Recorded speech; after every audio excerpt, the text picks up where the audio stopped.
Hello Kadambari madam, చెప్పండి. నువ్వు ఇప్పుడు ఒక ముఖ్యమైన పని చేయాలి. ఏంటి మేడం అది? ఆ అశోక్ని ఉద్యోగంలో నుంచి తీసి పారేయాలి. అదేంటి మేడం? అశోక్కు తారక్ సార్కి చాలా క్లోజ్ ఫ్రెండ్. ఆయన్ని జాబ్లోంచి తీసేస్తే రేపు తారక్ సార్ అడుగుతారు. అప్పుడు సమాధానం ఏం చెప్పాలి? అవన్నీ నేను చూసుకుంటాను. అయినా నేను చెప్తున్నాను కదా, నా మాటకు రెస్పెక్ట్ ఇవ్వవా? అయ్యో అలా కాదు మేడం. రేపేం వచ్చినా నేను చూసుకుంటాను.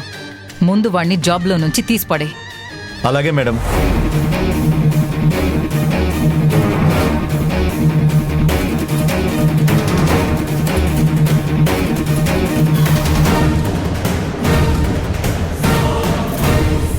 హే నీలవేణి,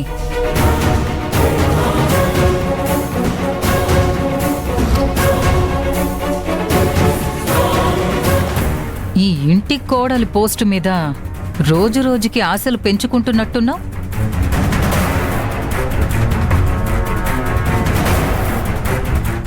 మౌనంగా ఉన్నావు అంటే నీ కోరిక అదే అని తెలుస్తుంది.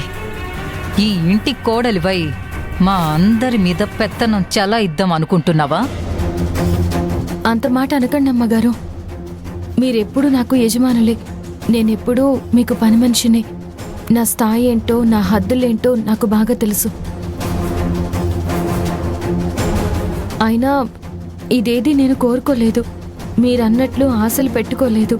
పెళ్ళిళ్ళు స్వర్గంలో నిర్ణయించబడతాయి అంటారు కదమ్మగారు. నా విషయంలో కూడా అదే జరిగింది.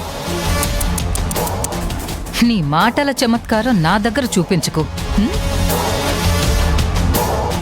దేవుడు నీ పెళ్లి స్వర్గంలో చేసుండొచ్చు, కాని ఈ కాదంబరి మాత్రం నీకు ఈ ఇంట్లో నరకమే చూపిస్తుంది. మమ్మల్ని అందర్నీ నా కొడుక్కి దూరం చేస్తున్నావు, కానీ నీకు పుల్ స్టాప్ పెట్టడానికి ఇంకెంతో దూరంలో లేదు. ఎందుకు పెద్దమ్మగారు అన్నన్ని పెద్ద పెద్ద మాటలు మాట్లాడుతున్నారు? తారక్ సార్ని నేను మీకెందుకు దూరం చేస్తాను? వాణ్ణి మాకు దూరం చేస్తేనే కదా నువ్వు ఈ ఇంటికి మహారాణి అవుతావు.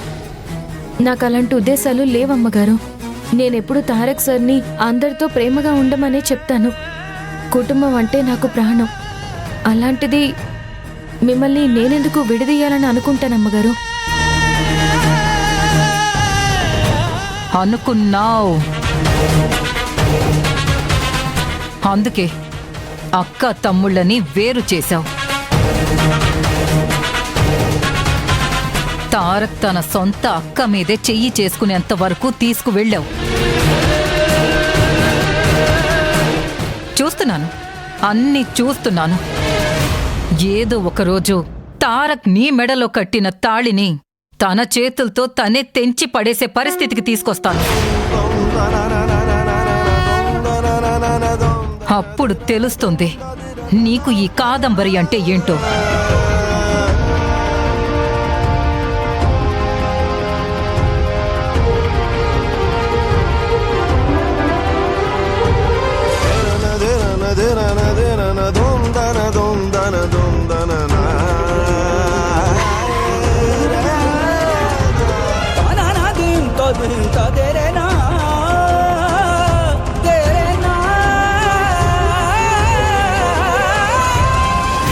డాక్టర్ గారు మీకోసమే చూస్తున్నాను. పదండి. రండి డాక్టర్ గారు.